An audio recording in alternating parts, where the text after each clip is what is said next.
Hello, everybody. So today for our biweekly volunteer meeting, we do have Tiffany Hernandez. She is from BCFS. She is the Regional Partnerships Coordinator. She is going to be discussing today human trafficking. I had been trying to look for somebody to kind of just give a little bit presentation on that. I feel like with the area that we are in, we see it time and time again. We see Facebook posts about attempts. So I think this is very something that we can look forward, and just have that resource to allow us to help our parents if that's something that they have struggled with.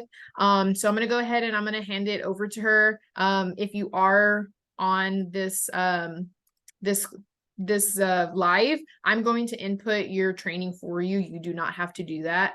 I'll make sure that when you're coming in, I'm admitting you. And then if you are watching this pre-recorded, you can always leave a comment, or you can always email me or give our office a call to let us know that you have watched it. So I'll let you take it over, Tiffany. Thank you, Jaylene. Like Jaylene said, my name is Tiffany Hernandez. I work for BCFS Health and Human Services. Our program is called Common Thread. Our headquarters is in San Antonio. We have just now branched out to the Coastal Bend, so we serve 14 counties here in the Coastal Bend region. We also serve Houston, RGV, Laredo, and the whole state of Louisiana. So I am going to be talking about human trafficking and also about our program. The agenda is what is trafficking. We're going to talk about the types of human trafficking, who is involved, indicators, stuff that you can, look out for. What is Common Thread? Who does Common Thread serve? And how you could be involved. Let me know, Jaylene, if you can hear the video. I like to start out with this because it really gives a good definition of what is human trafficking.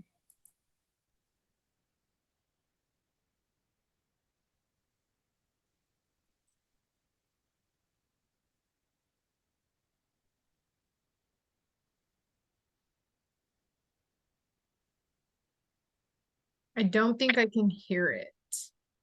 Okay.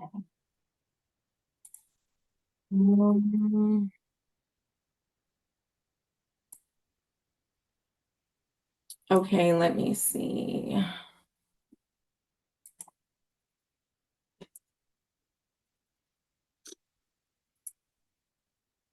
Let me turn these on.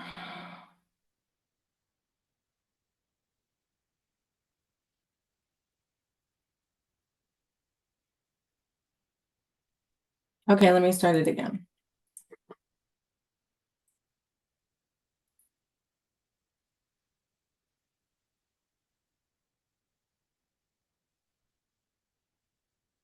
No.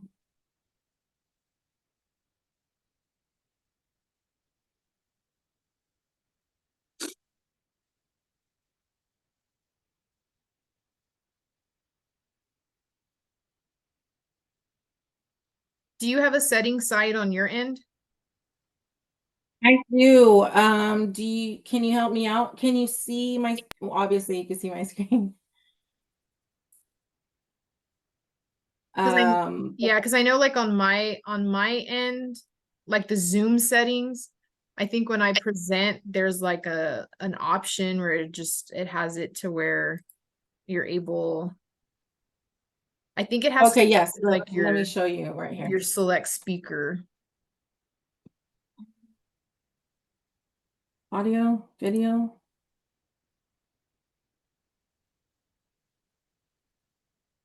I think it might be the audio. The speaker, the default.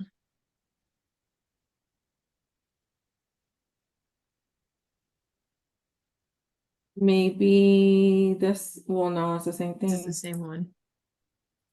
And then this one too. That's just the microphone.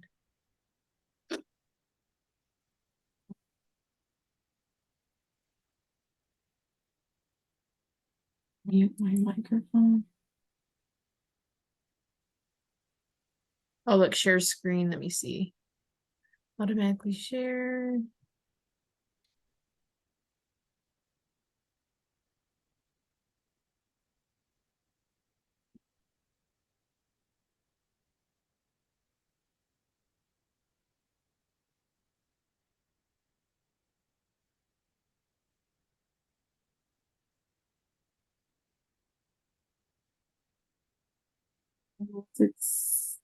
You think it's something down here?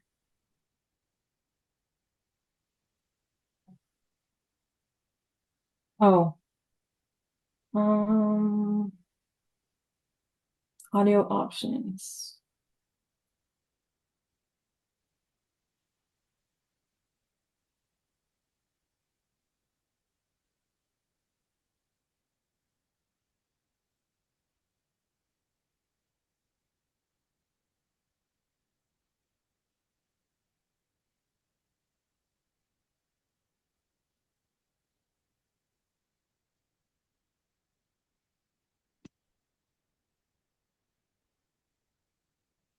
Guess you didn't hear that one. Mm-mm. That's so strange. Okay.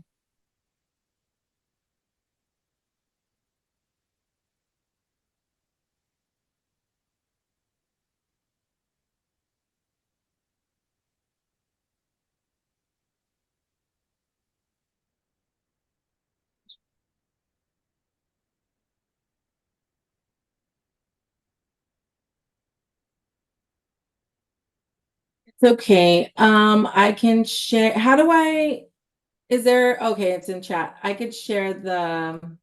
Yeah, you could put like if you have like a link and Okay, that yeah, I way, could do that. and then if you want, you can always send me the link and I can make sure that they do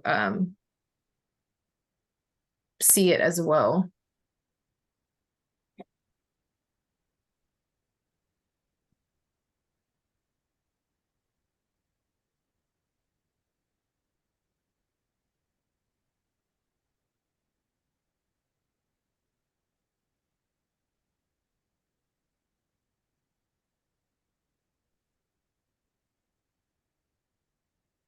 Okay, I shared the link. Okay, thank you. Yes, you're welcome. Okay, so moving on.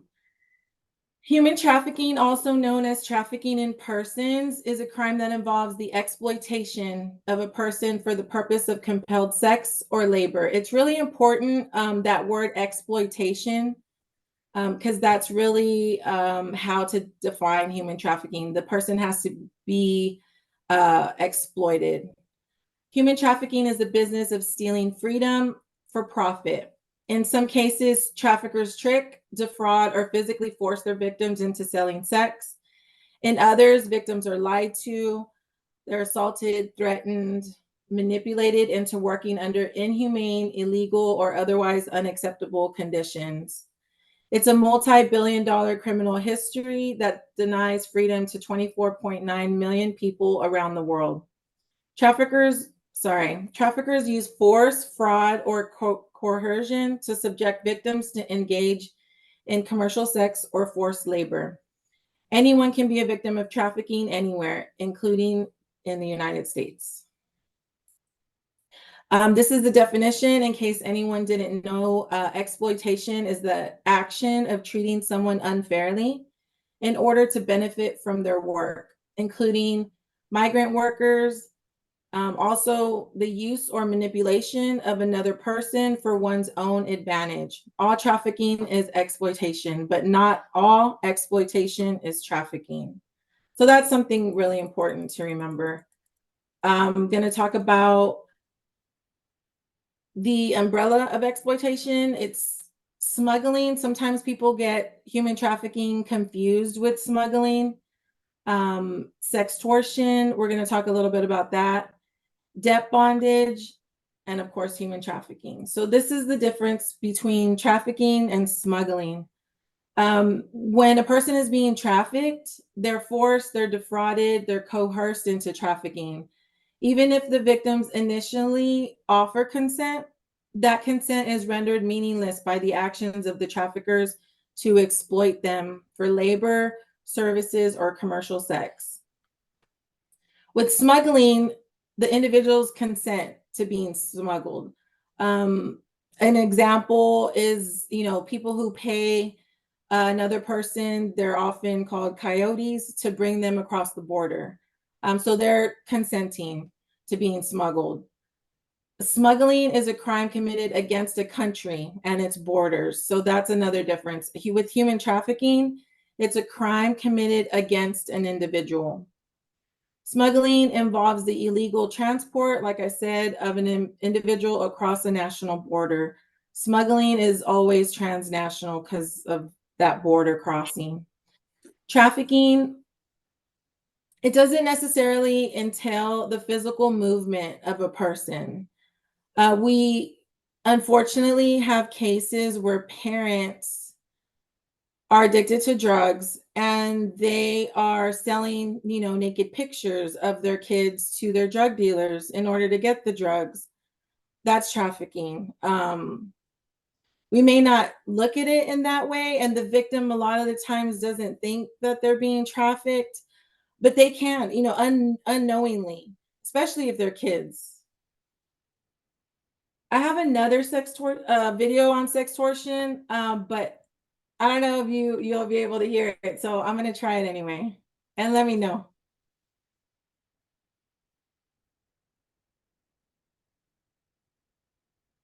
No. No? Oh, this is a really good one too. Okay, let me send it in the chat.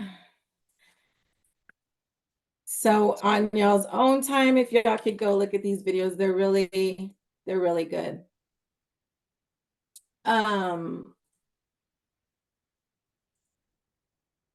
So like I said, with human trafficking, there's sex trafficking, there's also labor trafficking. Our particular program handles the cases of sex trafficking. We do have another program under BCFS that handles the labor trafficking survivors. So, sorry. And definition of sex trafficking is the recruitment, harboring, transportation, provision, or obtaining of a person for the purpose of a commercial sex act where such act is induced by force, fraud, coercion, or in which the person induced to perform such an act has not attained 18 years of age. Sex trafficking indicates the victim has engaged in a commercial sex act. Somebody somewhere benefited materially from the act. The minor was paid, a pimp was paid, the trafficker was released from a debt. Something of value was exchanged. So examples could be pornography, like I said earlier, child sexual abuse material, engaging in sex work, escort services, phone sex services, or illicit massage businesses. There is no such thing as a voluntary child sex worker or a child prostitute. Sometimes with law enforcement, we've run into where they're calling them a prostitute, but they're children. Children, anyone under the age of 18, whether they're able to consent, they're not. I mean, there's no such thing as a child prostitute. They cannot give consent. Some children are groomed, they're abducted, they're forced into voluntary servitude or sex trafficking. Some children are sold by their parents or their caregivers into trafficking. So it's not always like the Hollywood movie where the kids are abducted or, kidnapped. Like, it happens. We have cases where the children are being sold by their own parents or grown parents, their caregivers. It's difficult for children to protect themselves, as y'all know. Thank you so much for what y'all do as well. When children are recruited into trafficking scenarios, they often know and they often trust the trafficker. So these are some types of names that they're called. A gorilla pimp. I don't know if y'all have heard of this terminology before, but they're the ones who have the threats, blackmail, physical abuse. The Romeo pimp is like the boyfriend, could be a girlfriend. They have the need for love, belonging, grooming. They involve like feelings and emotions. The familial, like I was talking about, with access to persons within their family, maybe an uncle or an aunt, Also, maybe they're using them, using them to pay for bills or for food or for rent. CEO pimps, they have the fancy items, the lifestyle, and then the gang trafficking group where they offer protection or sense of belonging. Sometimes victims are coerced into, wanting to be protected, and then they find it very hard to leave. So these are some indicators to look out for. The youth experiences housing or caregiving instability for any reason. Prior abuse or trauma, the youth that has experienced trauma. The youth experiences notable changes in health and appearance. Sometimes teachers can catch that, or CASA volunteers also. The youth's environment can place them at risk of exploitation. Maybe, they're alone most of the time. They're just an easy target. Also, their relationships, their personal belongings are not consistent. Maybe they're constantly like on the move from place to place to place. The youth exhibits, again, the trauma and coercion. The youth is being controlled or coerced by another person, and exploitation. The youth exchanges sex for money. There should be no reason to see, a 6-year-old or a 7-year-old with 2 cell phones. Sometimes we have cases where we see them, or with a brand new PlayStation, or things that, you're like, where did you get that from? And they hide it.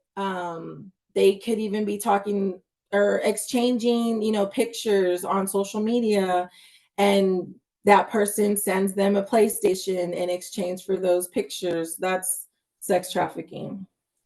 These are some statistics from 2021. We don't have any currently for 2022 or 2023, but this is the latest. So for labor trafficking, these are calls where people made cases to the National Human Trafficking Hotline in Texas. Labor trafficking, we had 131, sex trafficking, 661, and then sex and labor, 51. Sometimes they go hand in hand. Sometimes they're being labor trafficked, and then that turns into sex trafficking as well.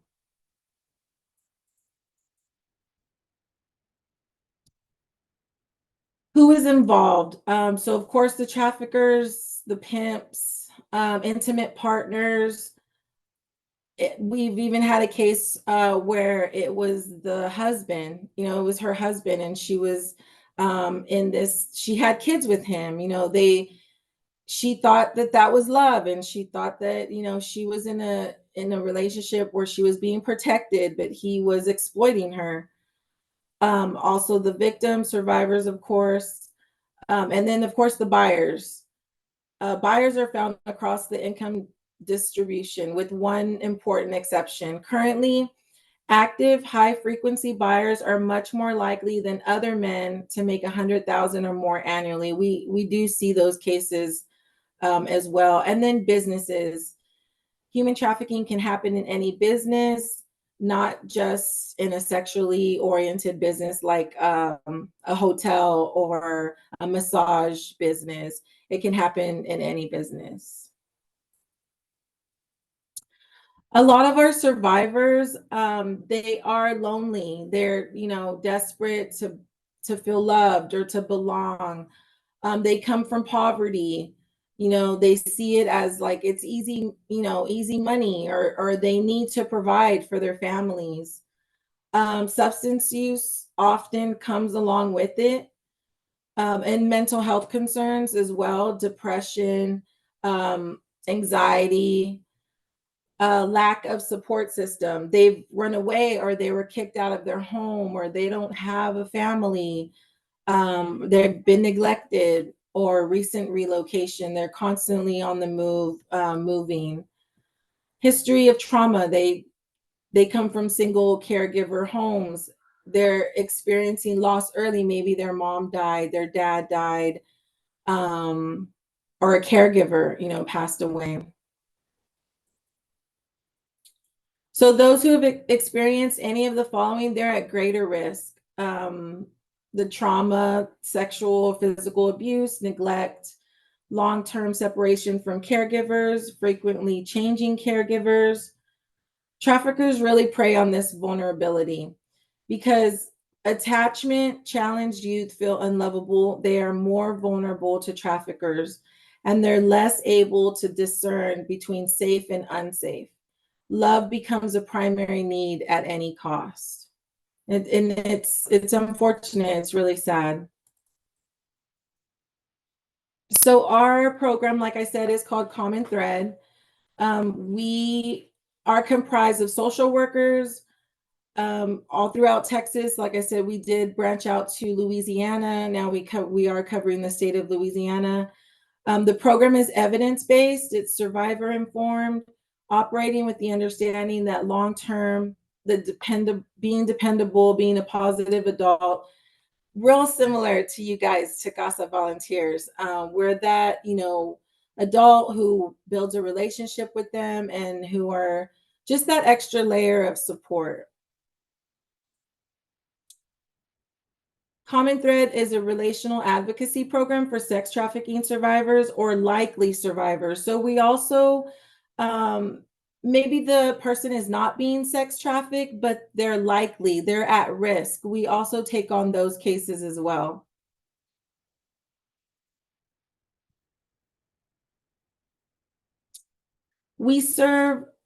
Texas serves children and youth up to the age of 24. And like I said, we also serve at risk or clear concerns, any race, gender, ethnicity, or nationality.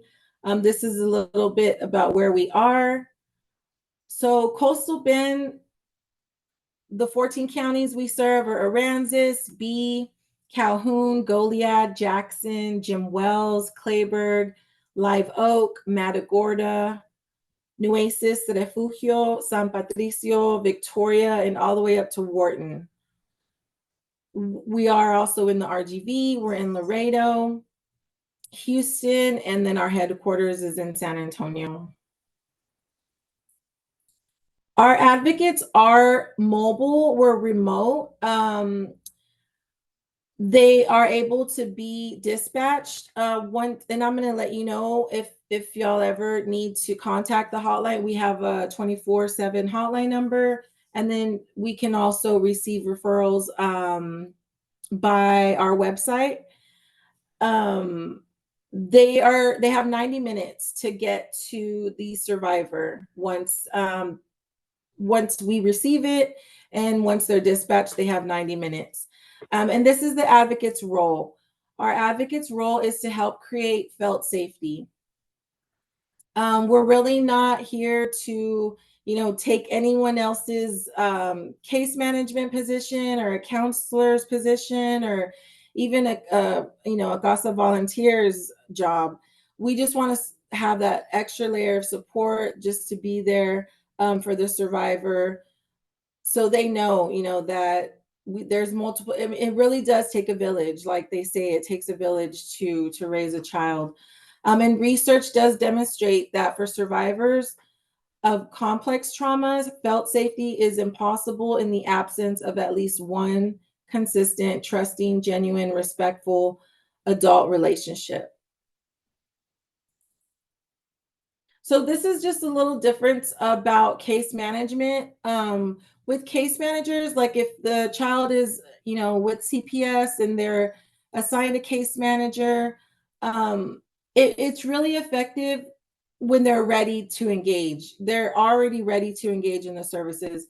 But for many survivors, it's the long-term trusting relationship with the safe adult that helps survivors to become ready.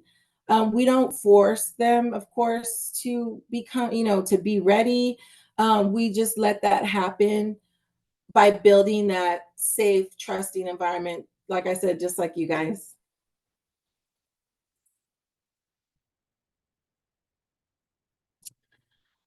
Before a survivor will fully engage in services and interviewing, they first need to be able to manage their body's response to fear. They need to not only be safe, but they need to feel safe. So that's what felt safety is. And then how it works. So you can connect with us. Sometimes we do have the actual survivor or the person who's at risk. They actually call out 24/7. It's 1-888-8-THREAD. And then the advocate will meet with the youth. We will help to get the youth to a safe place. We will support the youth through ups and downs, whether they need food, if they need clothing, any type of resources that they need to help, identify and reach their goals. We want to partner up, with agencies so we can collaborate and we can join in that effort and everyone can be on the same page and instead of overlapping services or resources, like I said, we just want to be that extra support. So we will connect with the youth and others who can help. We'll build a support system, and a safe and trusting adult will be with that survivor or that at-risk victim, even if they move. Let's say, because a lot of our survivors, they do, we still, as long as they want to, have that relationship with us, we still keep their case, and we'll still go visit, whether anywhere they move in Texas. Of course, if they move outside of Texas, we'll try to locate those resources for them. We're not just going to drop them. We'll try to locate what they need and get them with somebody before closing that case. So we will stay with them long term.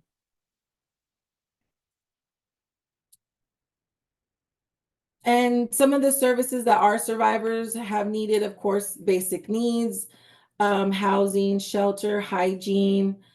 Also, they've needed to get like their ID, so we help them with that. Transportation, we can help with transportation as well. We also try to get them plugged in if they need any type of legal assistance, crime victim compensation as well. And then, like I said, the referrals, we do have volunteers, and I haven't had a volunteer or an intern yet for the Coastal Bend, but hopefully in the future we will. We'll start doing some donation drives here as well, because they do have them in San Antonio and in Houston. And then our partnerships, we are trying to partner with Driscoll Children's Hospital, with the Children's Advocacy Center in Corpus Christi, and we would love to partner with you guys too. These are also some of our partnerships already.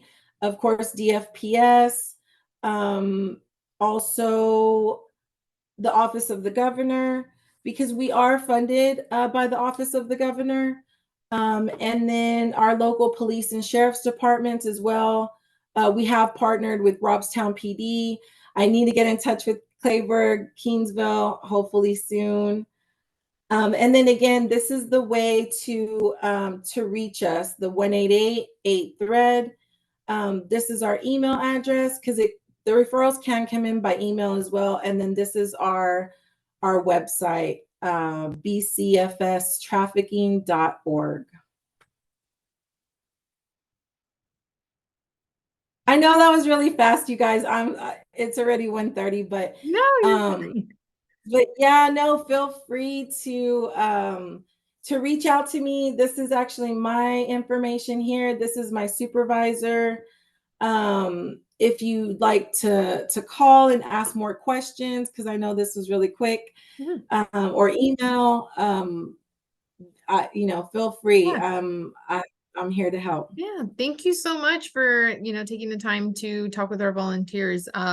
Usually I send up a follow email to them with anything that you included. I'll make sure I include those links that you did send us, so that way they can look back at those videos. But we do appreciate you taking the time out of your day to just educate us a little bit more. I hope that you have great success within our area. You just continue to build those partnerships. And like I said, we're always here, and we'll make sure that we utilize, your organization with our volunteers and let them know that y'all are there. Great. Thank you so much, Jaylene. And thank you so much, everyone, for joining in. Thank you, Tiffany. You have a good rest of your day. Okay, you too. Bye, everyone.